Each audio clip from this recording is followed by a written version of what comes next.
Let me help you write some deterministic prompt for your architecture review. So as an architect, you work with standards. So you create standards, you enforce the standard, and developers implement the standard in the code. So let's say that a developer comes to you and says, okay, I have this new API that I need to push into production. But first, we need to go through the architecture review to make sure that it meets the standard in place. So fine.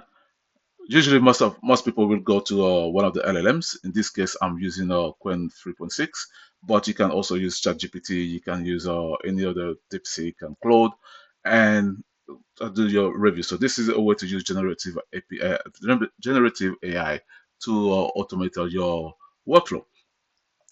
So we go to the LLM, and it's okay. I want you to review this Open API spec against best practices. Oh, okay. All right, I think I should probably review my own typing. All right, so we provide the API spec.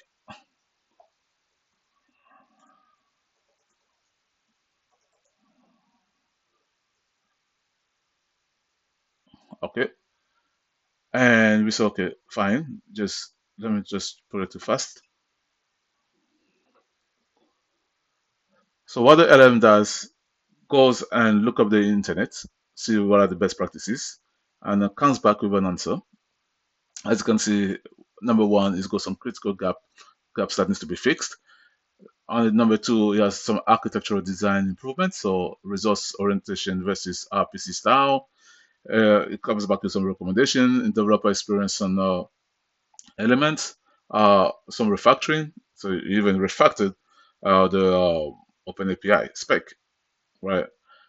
Now, I know we mentioned that you should go and look up against best practices, but we did not actually ask it to come back and refactor this for us, right? So there's a lot of things that it's doing now, and because this is a LinkedIn live event, uh, API, it comes back and even says something about drafting that LinkedIn post outline for you.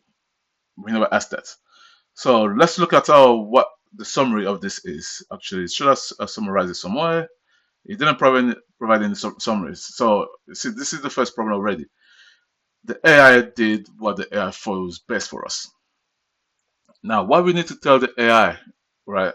We need to create some boundaries. We need to put some constraints so that the AI can actually do the work that we want it to do, and not just go on the wild west of the internet, pull whatever best practices you can find, and say, okay, this is what you have to do. So what we have to start up with first is to give the AI a role. Okay, so we will tell the AI what its role is, what we expect it to do, what not to do, and then let's see what it says. Okay, so we say you're an enterprise API governance architect. Your responsibility is to review OpenAPI specifications strictly against the provided architecture standard. You must only evaluate against the provided standard, not invent rules, not assume misinformation, not provide general best practices outside the standard, be deterministic and structured. If no violations are found, return an empty array. Your output must strictly follow the JSON schema provided below. Do not return explanation outside the JSON structure. So what we're doing now is that we're providing boundaries, providing the context, with always also scoping what it needs to do, and it also has its role. Now, we mentioned that we're going to provide it with a standard. So the standard that we need to provide, I have an example one here that we can go through quickly. This example will actually, this is the standard. So we say, okay, those are the standard. Role one, so we have a role ID. We have the role definition. So the role ID is 001, role 001. The description for this role is all endpoints must be versioned using URI version. So we provide an example, uh, /v1 /resource. As we can see in the one that we provided to LLMs, there were no version included. Okay, so we provided the rules, and we say, okay, you need to follow those rules. but we also expect a JSON output. So we need to provide that JSON output, and I will show you what the JSON output should look like.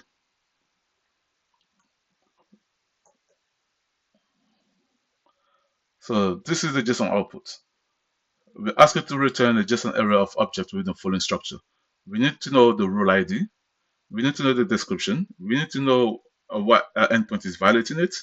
We need to know the severity, if it's low, medium, or high, and just make a recommendation.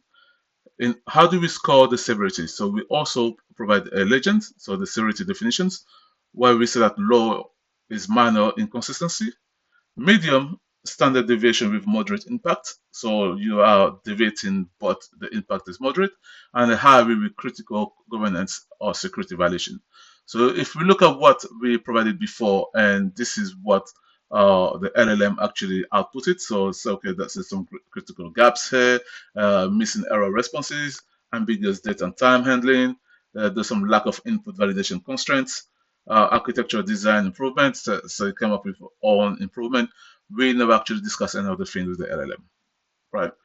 But we, as architects, have our own internal best practices. We have our internal practices, and we would like the LLM to follow the same practices that we try to push on the developers.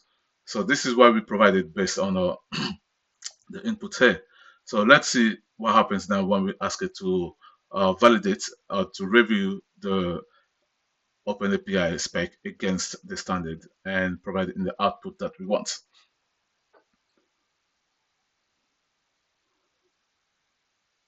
So straight away, you see that it's creating a JSON structure, right? And in that JSON structure, it will tell us exactly what it thinks is the issue. It will tell us what is the what endpoint is violating it, which one it is. Okay,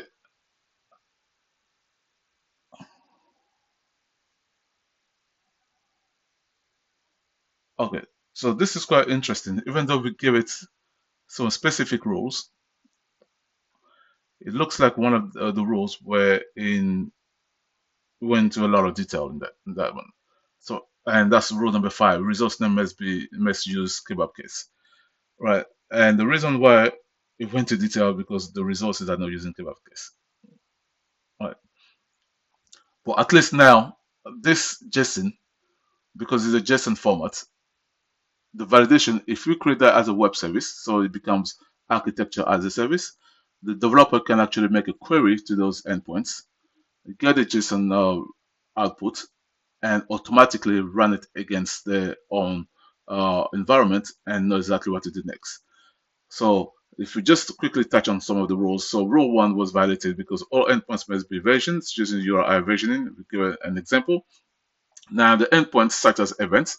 So we have the events endpoint, the events with the event ID, and the event ID on register. So once someone wants to register, does not have any versioning endpoint. So there's no versioning into the URI. That's a high severity.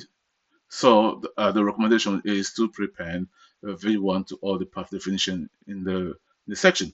As you see the difference, it did not go on the internet to try to come up with all the best practices. We put a constraint of what we see as best practices. We provided our own standard for it to work with. So it doesn't matter how many times we provide this JSON APIs, this YAML Open API spec, it will always provide the same information. So I can try that again, right? As an example, I will provide the same Open API again, and you will see that you will have the same results each time, regardless of how many times we provide it. So let's go. Now review this Open API spec against the same standard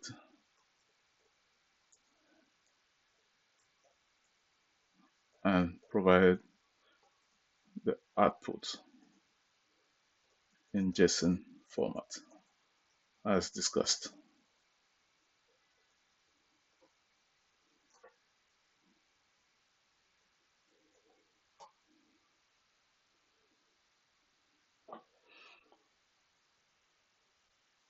Okay, so what we will do now, we will actually go through it again because it is a new prompt, but we want to make sure that it is being deterministic. Okay, now we forgot to set it up on fast, so it's currently on auto, right? So the auto had the thinking mode to it, but as you can see, the rules are here, same errors. So rule one, all endpoints must be versioned using URI versioning. Endpoints events, same thing again. There's no version to it. You need to prepare the version to it. We see that rule 3 has been violated as well. So all endpoints must define 400 and 500 responses. Again, those are the same endpoints that you found and the same recommendation again. Same thing with rule 4. Now, the only difference here is that rule 5 was initially flagged as well. So if we go quickly, we see this big blurb here about being kebab case. Resources names must use kebab case. Now, this was no flag in the second one.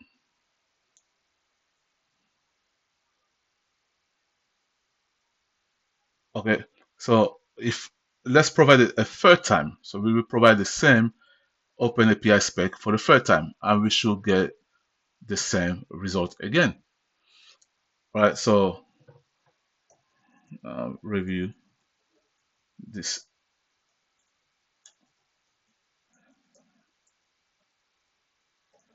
in the same workflow.